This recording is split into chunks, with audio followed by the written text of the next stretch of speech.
साधु की बेटी। बहुत समय पहले की बात है। एक साधु अपनी पत्नी के साथ नदी के तट पर रहता था।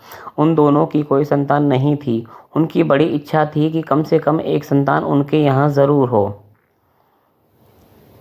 एक दिन साधु जब तपस्या में लीन था, तभी एक चील ने अपने पंजे में फंसी एक चुईया उसके ऊपर गिरा दी। साधु ने उस चुईया को घर ले जाने का निश्चय किया, लेकिन उससे पहले उसने उसे एक लड़की में बदल दिया। उस लड़की को देखकर साधु की पत्नी ने पूछा, कौन है ये? इसे कहाँ से लाए हो? साधु ने पत्नी को पूरी बात बताई। उसकी पत्नी बहुत प्रसन्न हुई और वह बोली, तुमने उसे जीवन दिया है, इसलिए तुम ही उसके पिता हुए। इस तरह मैं भी उसकी माँ हुई। हमारे यहाँ कोई संतान नहीं थी, इसलिए भगवान ने इसे हमारे पास भेजा है। जल्द ही वह बच्ची एक सुंदर युवती बन गई। जब वह 16 साल की हुई तो साधु और उसकी पत्नी ने उसका विवाह करने का निश्चय किया।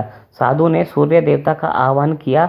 जब सूर्य देवता उसके सामने आए तो साधु ने उसकी बेटी से विवाह करने का अनुरोध किया। हालांकि लड़की को यह विचार अच्छा नहीं लगा और उसने कह दिया, क्षमा कीजिए, लेकिन मैं सूर्य देवता से विवाह नहीं कर सकती, क्योंकि वह बहुत गर्म है। निराश साधु ने सूर्य देवता से कहा कि अब वे ही उसकी लड़की के लिए कोई सुयोग्य वर सुझाएं। सूर्य देवता ने कहा, बादलों के देवता से आपकी लड़की की जोड़ी सही बैठेगी, क्योंकि वे ही धूप की गर्मी से उसकी रक्षा कर सकते हैं। साधु ने अब बादल देवता से उसकी लड़की के विवाह का अनुरोध किया। इस बार भी लड़की ने विवाह करने से इनकार कर दिया और बोली, मैं इस काले व्यक्ति से विवाह नहीं करूंगी।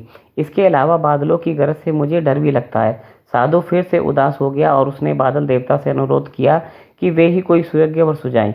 बादल देवता ने कहा, पवन देवता के साथ इसकी जोड़ी अच्छी रहेगी, क्योंकि वे आसानी से उसे उड़ा सकते हैं। साधु ने अब पवन देवता से विवाह का अनुरोध किया।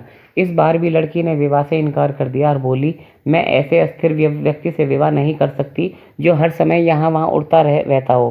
साधु काफी परेशान हो गया। साधु ने पवन देवता से ही कोई सुयोग्य वर सुझाने को कहा। पवन देव ने जवाब दिया, पर्वतों के राजा बहुत मजबूर और स्थिर हैं। वे बहती हुई हवा को भी आसानी से रोक सकते हैं। उनसे आपकी लड़की की जोड़ी सही बैठेगी। साधु अब पर्वतराज के पास गया और उसने उसकी लड़की के साथ विवाह करने का अनुरोध किया। हालांकि इस बार भी लड़की ने विवाह करने से इनकार कर दिया और कहा, मैं ऐसे किसी व्यक्ति से विवाह नहीं कर सकती जो बिल भी नहीं बना सकता। लड़की ने साधु को किसी नर्म वर को खोजने को कहा। साधु ने पर्वतराज से सलाह मांगी। पर्वतराज ने जवाब दिया, किसी चूहे से साथ ही इसकी लड़की की शादी करवा दो। इस बार लड़की को वर पसंद आ गया। साधु काफी हैरान हुआ और बोला, भाग्य का खेल कितना निराला है। तुम मेरे पास एक चुईया के रूप में आई थी। चुईया के रूप में जन्म लेने के कारण तुम्हारे भाग्य में चूहे से ही विवाह करना लिखा था और वही हुआ। भाग्य में जो लिखा था वही हुआ। साधु ने फिर से प्रार्थना शुरू कर दी और लड़की को दोबारा चुईया बना दिया। ऐसी ही